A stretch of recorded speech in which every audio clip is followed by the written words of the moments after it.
अल्हम्दुलिल्लाह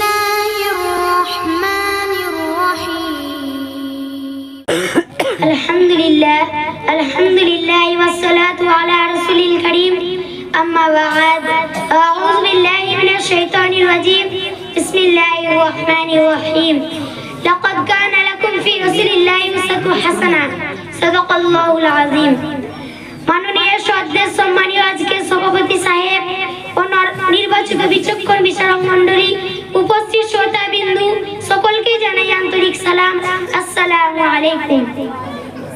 আজকে আমার বক্তব্যের বিষয় হলো সিরাতুন নবী। আল্লাহ তাআলা বলেন, লাকাদ কানা লাকুম ফি রাসূলিল্লাহি উসওয়াতুন হাসানা, নিশ্চয়ই আল্লাহ রাসূলের মধ্যে তোমাদের জন্য উত্তম আদর্শ আছে। আজ আমরা তার কর্মজীবনের কিছু আদর্শ সম্পর্কে আপনাদের সামনে কিছু বিষয় তুলে ধরব ইনশাআল্লাহ। বিশ্ব নবী জন্মের পূর্বে সমস্ত মানুষ ছিল জাহিল। তারা মুক্তি জগৎ মৃত প্রাণী খেত, জেনাবে বিচারাম ছিল, আত্মহত্যার সম্পর্ক বিচ্ছেদ করত, প্রতিবেশীদের সঙ্গে দুর্ব্যবহার, সবলেরা দুর্বলদের উপর বিচার করত। শেষমে আল্লাহ তাআলা নবী সাল্লাল্লাহু আলাইহি সাল্লামকে শান্তির দূত বানিয়ে পাঠালেন। জেনে রাখা দরকার, অন্যায় অনাচার ভরা এমন একটি সমাজের মধ্যে থেকেও আমার আপনার নবী কর্মজীবন ছিল সকলের থেকে আলাদা। তার আচার ব্যবহার আখলাক চরিত্র ছিল সুমহান, তার অনুভব আদর্শ মুগ্ধ ছিল সকল মাখলুকাত। আমরা সকলে তার নামে একবার প্রাণ ভরে পড়ি দরুদ সাল্লাল্লাহু আলাইহি ওয়াসাল্লাম। বিশ্ব নবীর প্রয়োজনের মাধ্যম ছিল মক্কাবাসীদের ছাগল চড়ানো অথবা ব্যবসা বাণিজ্য। বুখারী শরীফে হাদিস এসেছে, নবী পাক সাল্লাল্লাহু আলাইহি ওয়াসাল্লাম বলেছেন, আল্লাহ তাআলা যত নবী পাঠিয়েছেন সকলে বকরি চড়িয়েছেন। সাহাবীরা জিজ্ঞাসা করলেন, হে রাসূলুল্লাহ, আপনিও? নবীজি বললেন, হ্যাঁ, আমি কয়েক কেরাত মুদ্রার বিনিময়ে মক্কাবাসীদের ছাগল চড়াতাম। উলামায়ে কেরাম বলেছেন, নবী সাল্লাল্লাহু আলাইহি ওয়াসাল্লাম যৌবন বয়সের পূর্বে ছাগল চড়িয়েছেন। তারপর তিনি জীবিকা উপার্জনের মাধ্যম হিসেবে ব্যবসা বাণিজ্যের পথ বেছে নিয়েছেন। এই ছিল রাসূলের কর্মজীবন। রাসূল সাল্লাল্লাহু আলাইহি ওয়াসাল্লাম সর্বমোট 11টি বিয়ে করেছিলেন। তাদের মধ্যে দুইজন স্ত্রী নবীজির জীবদ্দশায় ইন্তেকাল করেন, আর নবীজি ইন্তেকালের সময় 9 জন স্ত্রী বেঁচে ছিলেন। এখন প্রশ্ন হলো, বিশ্ব নবী এতগুলি বিয়ে কেন করেছিলেন?